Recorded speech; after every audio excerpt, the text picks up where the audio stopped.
for more on the situation in Myanmar, we can talk now to Phil Robertson. He is the Deputy Asia Director at Human Rights Watch, and he joins us now from Bangkok. Hello to you. Thanks very much for joining us on the programme. First of all, what do you make of this decision that we've seen by the military today to release hundreds of prisoners? Well, it's a good news for those who are released, but it's not going to change the situation on the ground. You still have another 2,000 people who have been detained. Many of them are held without charges in unknown places. I think that this group, which is primarily students that were arrested on March 3rd, obviously this was a very sensitive issue. There are a lot of families outside the gates waiting for the news of their children. It is an important indication that the military junta can be pressured if there is a concerted effort by the international community. Do you think the international community has done enough so far? I mean, there have been sanctions on various members of the military junta.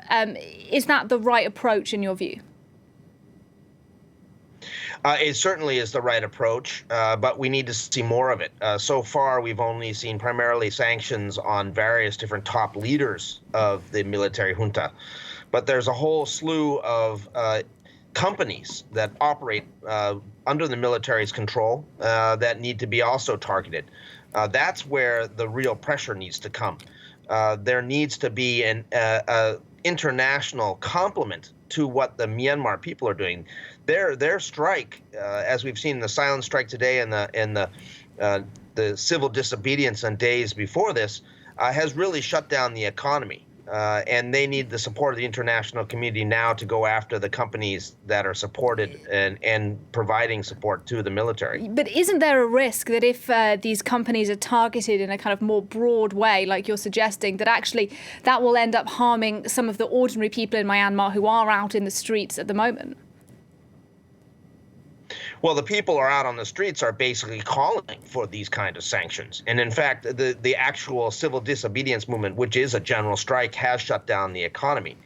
Let's be clear that we're talking about targeted sanctions on military companies that operate under two military conglomerates, the Myanmar Economic Holdings Limited and the Myanmar Economic Corporation. These are owned and operated by the military, and they should be targeted.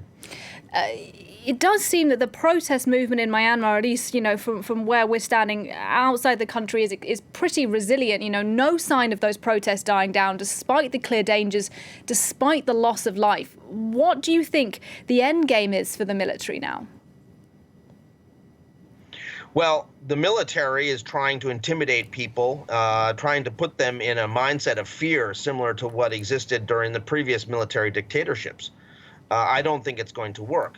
As you mentioned, the protests are quite resilient. These are the biggest protests we've ever seen in Myanmar. And they are across the country.